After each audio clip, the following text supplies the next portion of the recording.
welcome back to my channel, and today's video is all about visa, V-I-S-A, and it's all about the documents that needs to be sent to your petitioner if you're applying to visa. So before I'm gonna share with you with my amigos and amigas, let's define first what is a K1 visa. K1 visa is also called fiancé visa, allows the engaged partner of a US citizen to enter the United States as long as the couple gets married no more than 90 days. 90 days, my amigos and amigas, 90. So before we start the K1 visa, my amigos and amigas, I ask myself first, am I ready to get married, or am I ready to commit to my babe? Because you're gonna live your single life, you're gonna get married there once you step to the soil of the US. So that's the meaning of the K1 visa, my amigos and amigas. In K1 visa, there are also requirements for the petitioner. Oh, wait for a while, my amigos and amigas. Remember the two words, petitioner and the beneficiary.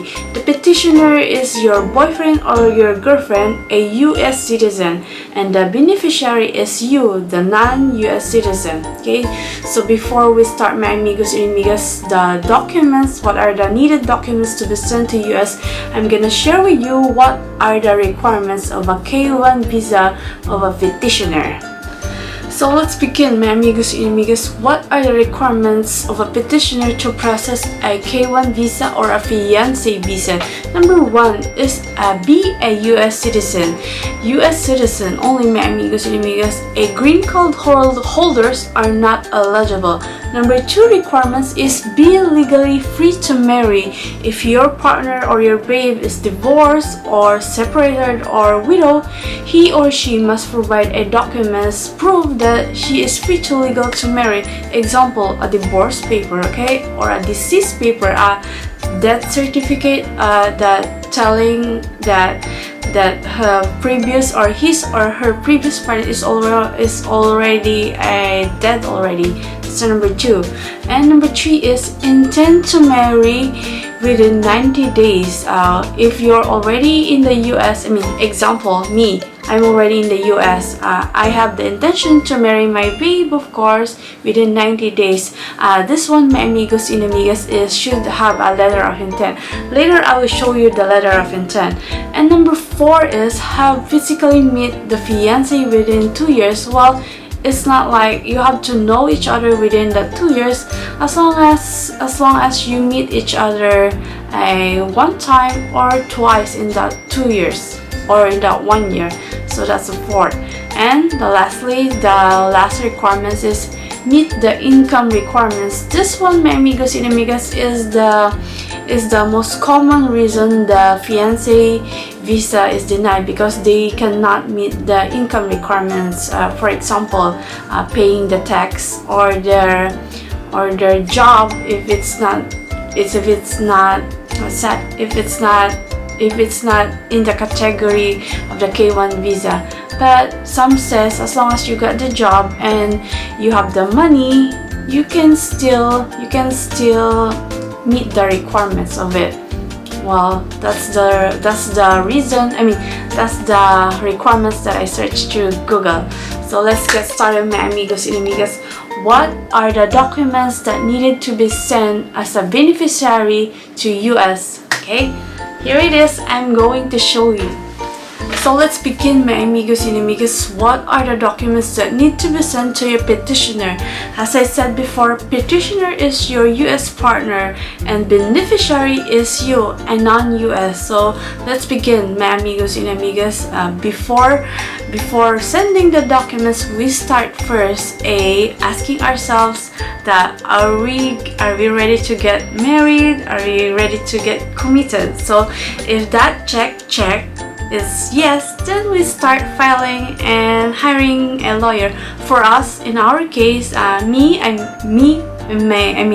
babe hired a lawyer in US. So to begin with, before sending the documents, we start filling out online a form, a I-129F form. It's a petition fiancé for aliens for non-US citizen. So after filling that out, the lawyer asked us what are the requirements that need to be sent to her for my part and for his part. So I'm gonna share with you, my amigos and amigas, the documents that I sent, as you see in my first intro. Okay, so this one, so I'm gonna share with you.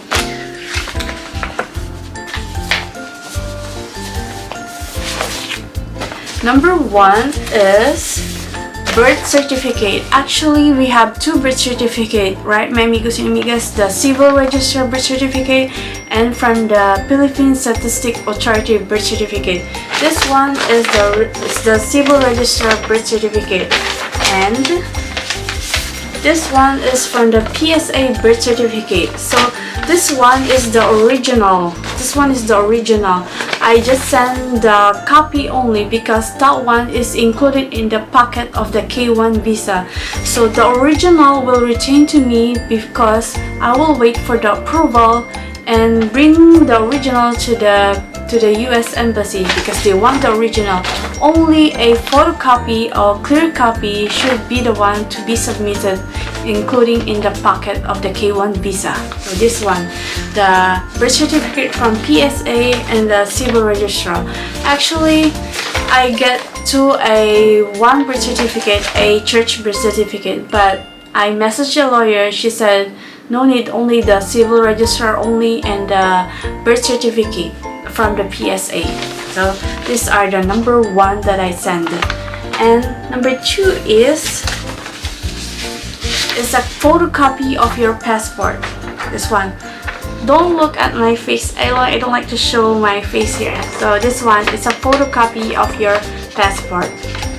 And a while ago, I mentioned to you about the letter of intent, right? For the requirements of the requirements of a petitioner for a K1 visa. Intent to marry, by the way. So intent to marry, you must have a fiancé letter of intent. This one. In this letter of fiancé of intent, it tells that I, Leia, do hereby state that I am legally able and willing to marry my babe and intend to do so within 90 days of arrival in the US using the K1 visa. So this is it. This is the intent to marry letter. Including here are my address here in Singapore, here, and the United States Department of Homeland Security, this one. And also they need your signature. So I send the original too.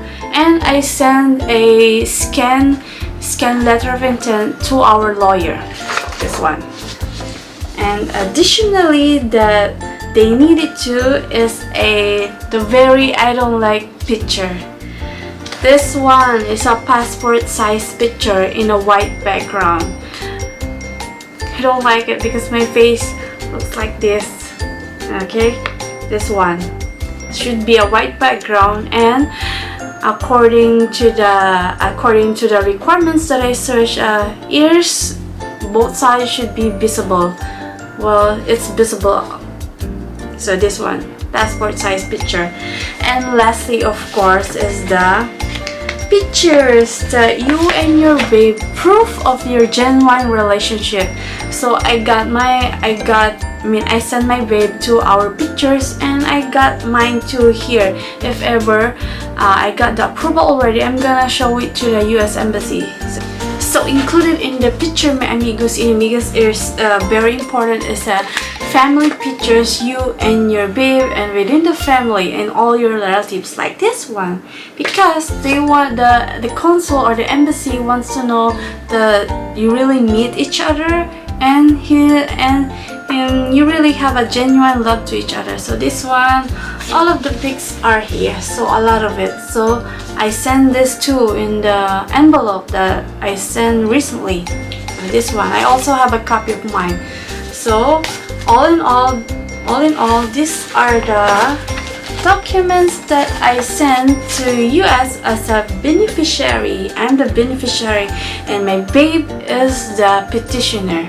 So according to the lawyer and according to my research, due to the pandemic now, it will take around 6 to 8 months. So from now, my countdown is this October.